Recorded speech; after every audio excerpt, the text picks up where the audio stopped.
বলছে তিনটি নিরপেক্ষ মুদ্রা। আচ্ছা, একটা মুদ্রার কয়টা পিঠ? দুইটা পিঠ থাকে, একটা হেড আর একটা টেল, তাই তো? আচ্ছা, এই নিরপেক্ষ মুদ্রা একসাথে একবার নিক্ষেপ করছে, তিনটি একবার নিক্ষেপ করছে।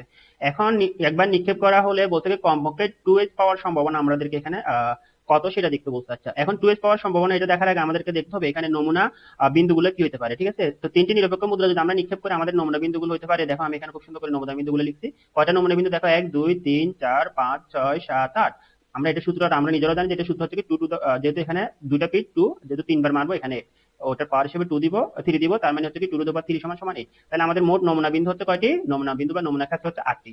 এখন আমাদেরকে বলছে কমপক্ষে 2h। কমপক্ষে 2h মানে হচ্ছে কি এখানে এখানে যতগুলো আছে সবগুলোতে কম করে হলো দুটো এজ থাকতে হবে। তাহলে দেখো 1 2, তারপর এখানে 3, এখানে 4, এই যে প্রথম চারটার মধ্যে কমপক্ষে 2h আছে, ঠিক আছে? কিন্তু এগুলোতে কিন্তু 2h না, এগুলোতে একটা করে এজ আছে বা টি আছে, ওগুলো আমরা নিতে পারবো না। তাহলে কমপক্ষে 2h হচ্ছে কয়টি? এই যে এগুলো হচ্ছে কি কমপক্ষে 2h। তো আমাদেরকে এখন আমাদের যে নিয়ম আমরা কিভাবে লিখি?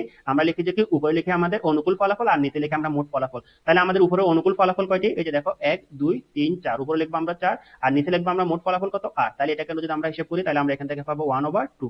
তাহলে আমাদের 1/2 কোথায় আছে? ক তে আছে, তাই তো? তার মানে আমাদের এখানে আনসার হচ্ছে কি ক, 1/2। এটা হবে আমাদের সঠিক উত্তর। এরপর বলছে কি বড়জোর 1t আসার সম্ভাবনা। এখানে একটা জিনিস খেয়াল করবা, যখন বড়জোর কথাটা বলে তখন এটার মানে হচ্ছে কি 1t আসলে সেটা নিব, 1t না আসলেও নিব, কিন্তু 1t এর বেশি আমি নিব না।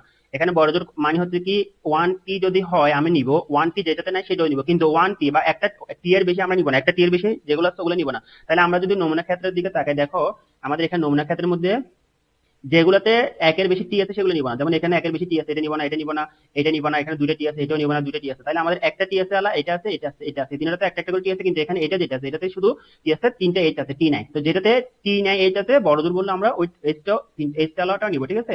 তাহলে আমরা যদি এখানে বড় জোর, আমি এখানে শুধু করে তোমাদের লিখতে বড় জোর 1t মানে হচ্ছে কি আমরা শূন্যটি টি, অর্থাৎ যেখানে টি না ওটাও নিবো, আবার যেখানে একটি শুধুমাত্র একটি টি আছে সেটা নিবো। তাহলে আমাদের এখানে যে ফলাফলটা পাবো অনুকূল ফলাফল হচ্ছে কি এগুলা, ঠিক আছে? কয়টা? দুইটা, তিনটা, চারটা। তাহলে আমরা লিখবো কি অনুকূল ফলাফল ডিভাইড বাই মোট ফলাফল। অনুকূল ফলাফল আমাদের এখানে কত? 4, আর মোট ফলাফল হচ্ছে কত? 8। তাহলে আমরা এখানে 4/8 যেটা আছে এখানে ঘ নাম্বার, সেটা হবে কারেক্ট আনসার।